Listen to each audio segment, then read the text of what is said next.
ناظرین، رمضان اللہ سے مغفرت مانگنے کا مہینہ ہے جس میں برکتیں اور رحمتیں نازل ہوتی ہیں۔ قرآن کا نزول بھی اسی مہینے میں ہوا۔ اس ماہ جتنا درود اور سلام اور آپ صلی اللہ علیہ وسلم کی ذات پر بھیجا جائے کم ہے۔ حمد اور نعت رسول کی تاریخ اتنی ہی پرانی ہے جتنی تاریخ اسلام پرانی ہے۔ ادب اور نعت کا آپس میں کیا تعلق ہے اور اسے معاشرے پر اصلاح کا پہلو کیا ہے، اس پر بات کرنے کے لیے آج ہمارے ساتھ اسٹوڈیوز میں موجود ہیں شاعر اور ادیب احمد حماد صاحب۔ احمد حماد صاحب کو پی ٹی وی نیوز میں خوش آمدید کہتے ہیں۔ جی بہت شکریہ آپ کا۔ سب سے پہلے تو آپ سے یہ جاننا چاہیں گے کہ آپ اس ماہ مقدس کو ایک لکھاری اور شاعر کس طرح سے دیکھتا ہے؟ جی ماہ مقدس رمضان مبارک جو ہے یہ بنیادی طور پہ ہمیں صبر کی تلقین کرنے کے لیے آتا ہے اور اس کی پریکٹس کرتا ہے، پریکٹس کرواتا ہے، اور پھر یہ کہ ریاضت کی جو امپورٹنس ہے، کسی چیز کی پریکٹس، اس کی امپورٹنس یہ باور کرواتا ہے کہ آپ ایک چیز 30 مرتبہ یا 29 مرتبہ زندگی میں کرتے ہیں تو آپ کو ایک خاص احساس ہوتا ہے کہ جو آپ کے بھائی بہن جن کے پاس کھانے کو کم ہوتا ہے وہ کس طرح سے زندگی گزارتے ہیں۔ ادب کا بھی بالکل یہی معاملہ ہے۔ ادب میں ریاضت کو بڑی بنیادی اہمیت دی جاتی ہے۔ وہ کہتے ہیں کہ جتنا زیادہ آپ پریکٹس کریں گے اتنا زیادہ آپ اچھا لکھ سکیں گے۔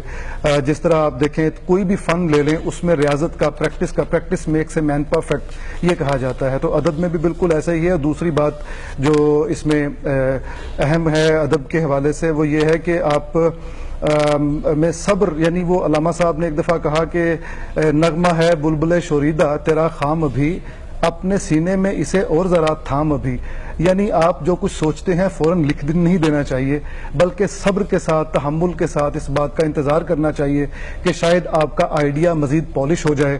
تو یہ جو صبر کی اہمیت ہے، روزہ جو آپ کی پریکٹس کرواتا ہے وہ ہمیں پھر ادب میں بھی بہت زیادہ کام آتا ہے۔ تو میں سمجھتا ہوں کہ رمضان مبارک میں ہمیں ایک بہت زیادہ یہ ایک موقع ملتا ہے، ہم اس کو یہ دیکھتے ہیں کہ ہم اپنے ادب کو امپروو کرتے ہیں، ہم اپنے فن کو امپروو کرتے ہیں، ہم اپنے لکھتوں کو امپروو کرتے ہیں۔ اچھا احمد حماد صاحب، آپ سے یہ جاننا چاہیں گے کہ ادب اور نعت کا آپس میں تعلق کیا ہے؟ ادب اور نعت کا تعلق بہت گہرا ہے۔ دیکھیے نہ صرف یہ کہ مسلمانوں نے نعت لکھی بلکہ غیر مسلموں نے بھی نعتیں لکھی، بلکہ میں تو یہ سمجھتا ہوں کہ جس بندے نے بھی علم سے محبت کی، دل سے محبت کی، وہ رسول اللہ صلی اللہ علیہ وسلم کی ذات کی عظمت کا قائل ہو گیا، آپ کے کردار کی عظمت کا قائل ہو گیا۔ دیکھیے ایک زمانے میں وہاں پہ کس قدر لڑائی جھگڑا تھا، فساد تھے، 40 سال پرانی لڑائیاں تھیں، لیکن رسول اللہ صلی اللہ علیہ وسلم کی ذات کا، آپ کی اسٹریٹجی کا، حکمت عملی کا کرشمہ تھا کہ وہاں پہ وہ لوگ جو خون کے پیاسے تھے بھائی بھائی بن کے اور ایک دوسرے کی حفاظت کرنے لگے۔ تو وہ آپ نے جو ایک انقلاب، سیاسی انقلاب برپا کیا، آپ نے اخلاقی انقلاب برپا کیا، عمل کا انقلاب برپا کیا، اور ابو آل جس کو ہم طالب علم سب سے زیادہ سمجھتے ہیں، علم کے حوالے سے اہمیت دیتے ہیں، وہ یہ ہے کہ ہاں جناب صلی اللہ علیہ وسلم نے علم کے حوالے سے انقلاب برپا کر دیا۔ وہ قوم جو کہ وہ جھگڑالو کہلاتی تھی وہ دنیا کی قائد بن گئی، اور وہ جابر بن حیان جو کہ بالکل ایک زمانے میں کہا جاتا ہے کہ وہ باقاعدہ پڑھے لکھے نہیں تھے، وہ کیا کرتے تھے کہ جڑی بوٹیوں کو پانی میں ڈالتے تھے، اس کے بعد ببلنگ واٹر میں ڈالتے تھے اور ریڈنگز لیتے تھے، اور اس طرح وہ بابائے کیمیا بن گئے۔ تو یہ رسول اللہ صلی اللہ علیہ وسلم کی تعلیمات کا نتیجہ تھا کہ وہ بابائے کیمیا بن گئے۔ تو اس طرح کی ذات کو خراج تحسین پیش کرنے کے لیے ایک ادیب کے پاس یا ایک شاعر کے پاس نعت سے بہتر کوئی چیز نہیں ہے۔ تو جب بھی وہ رسول اللہ صلی اللہ علیہ وسلم کی ذات کو خراج تحسین پیش کرنے کی کوشش کرے گا، وہ چاہے نثر میں ہو چاہے نظم میں ہو، میں تو اس کو نعت ہی کہوں گا۔ اور وہ صرف مسلمان ہی تک محدود نہیں ہے، غیر مسلموں نے بھی، جس نے بھی ریسرچ کی اس نتیجے پہ پہنچا کہ ہاں جناب صلی اللہ علیہ وسلم کی انقلاب آفرین جو شخصیت تھی وہ ہمہ گیر تھی، اور دنیا میں ویسی کوئی اور شخصیت دوسری نہیں آئی، لہٰذا ان کو خراج تحسین بنتا ہے، اور جس نے پیش کیا اس نے نعت ہی کہی۔ اچھا احمد حماد صاحب، یہ بھی بتائیے گا کہ ایک شاعر اور خصوصاً حمد اور نعت لکھنے والا شاعر اور ادیب اپنی تحریر سے معاشرے میں کس طرح سے تبدیلی لا سکتا ہے؟ یہ آپ کا سوال بہت اچھا ہے۔ دیکھیے مسدس حالی جو تھی وہ بھی، اس میں بھی نعت کے پہلو تھے، اتر کر ہرا سے سوئے قوم آیا اور ایک نسخہ کیمیا ساتھ لایا۔ شاعر جو ہوتا ہے وہ شعور کا حامل ہوتا ہے، اور وہ اس کی جو ہاتھ ہوتا ہے، اس کی انگلیاں ہوتی ہیں، وہ معاشرے کی نبض پہ ہوتی ہیں، تو وہ دیکھتا ہے کہ معاشرے میں خرابیاں کیا کیا ہیں، اور پھر ساتھ اس کا کنیکشن ہوتا ہے ماضی کے ساتھ۔ ہمارے ایک بزرگ تھے، وہ کہا کرتے تھے کہ جو عام آدمی ہے، عام پڑھا لکھا آدمی، اس کی نظر ماضی قریب سے مستقبل قریب تک ہوتی ہے، شاعر کی نظر اندر ماضی بعید سے مستقبل بعید تک ہوتی ہے. تو ایک شاعر کیا کرتا ہے کہ رسول اللہ صلی اللہ علیہ وسلم کے عہد کا جو ڈائنامکس تھیں اس زمانے کی, معاشرے کی ڈائنامکس تھیں, آج جناب صلی اللہ علیہ وسلم کی تعلیمات تھیں, وہ اپنے عہد میں رہ کر ان تعلیمات کو یاد کرتا ہے, اپنے شعر میں بیان کرتا ہے اور اپنے لوگوں کے سامنے پیش کرتا ہے, جس کی وجہ سے ڈیفینیٹلی یہ ممکن نہیں ہے کہ معاشرے میں تبدیلی نہ آئے.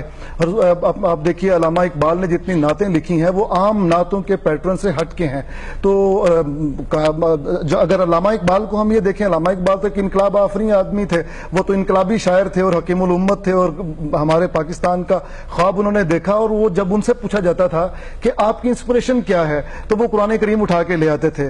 اور رسول اللہ صلی اللہ علیہ وسلم کے بارے میں وہ عاشق رسول تھے.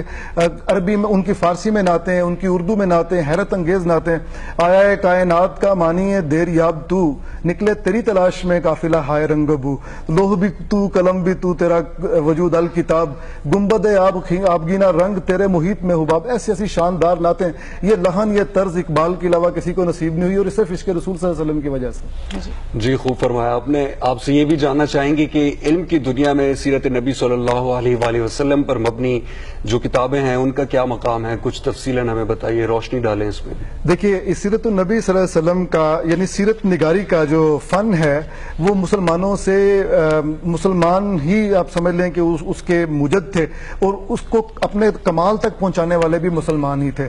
مسلمانوں نے کیا کیا کہ آج جناب صلی اللہ علیہ وسلم کے ساتھ محبت اس وجہ سے کہ وہ کہا کرتے تھے, لوگ پوچھتے تھے کہ آج جناب صلی اللہ علیہ وسلم کی ذات مبارک سے, صحابیوں سے پوچھتے تھے کہ آپ کو کیوں محبت ہے, اور انہوں نے کہا کہ ہم پہلے بھی یہیں تھے اور آج جناب صلی اللہ علیہ وسلم کی یہاں موجودگی سے پہلے بھی یہیں تھے, آپ کی بعثت کے بعد بھی یہیں تھے.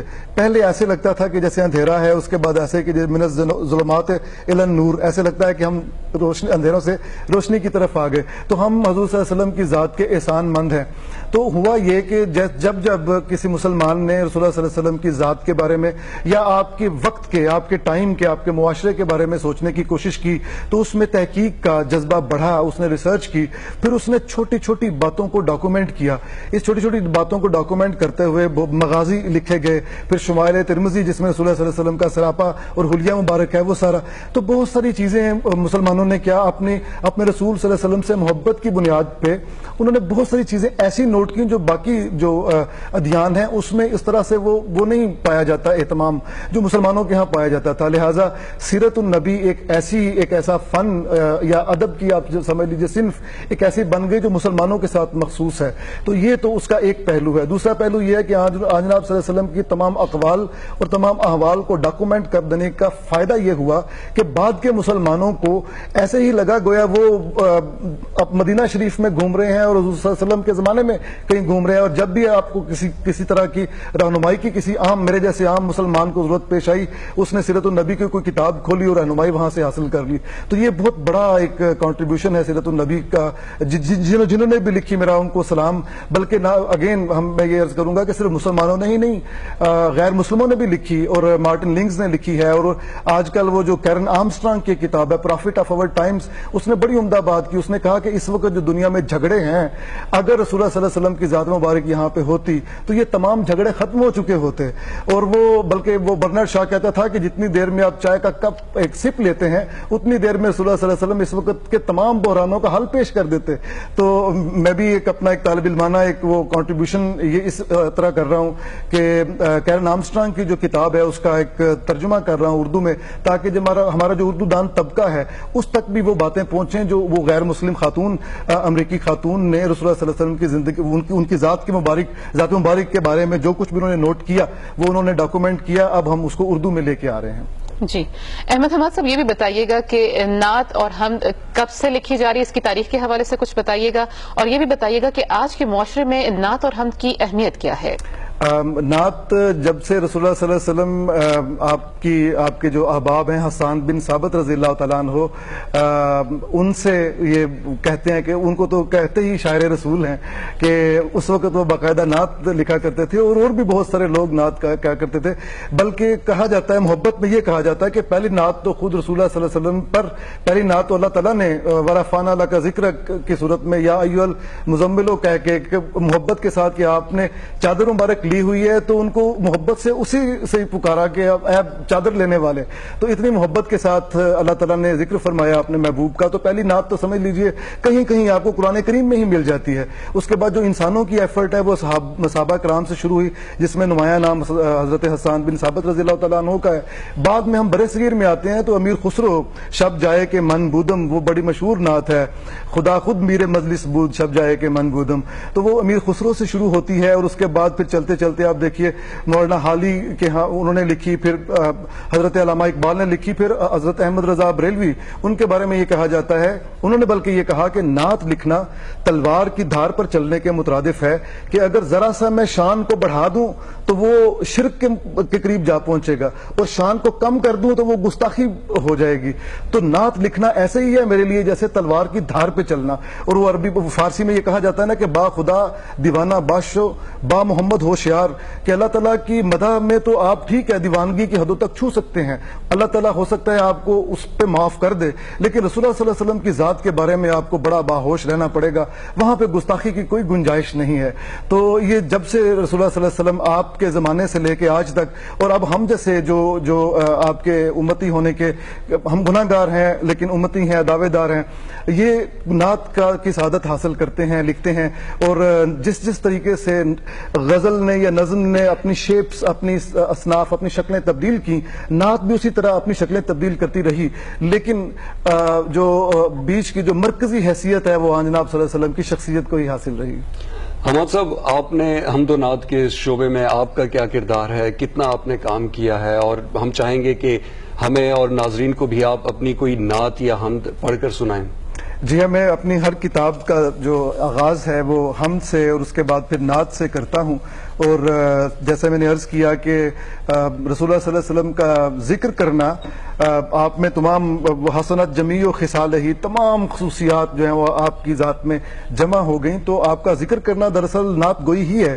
بس ہم یہ کرتے ہیں کہ ہم چونکہ شاعر ہیں تو ہم اس کو ذرا وزن میں لکھنے کی کوشش کرتے ہیں, تو وہ پراپر تو جو کہتے ہیں معروف معنوں میں وہ نعت کہلاتی ہے. تو جیسے آپ نے فرمایا, میں ایک نعت پیش کرتا ہوں اپنی کتاب سے.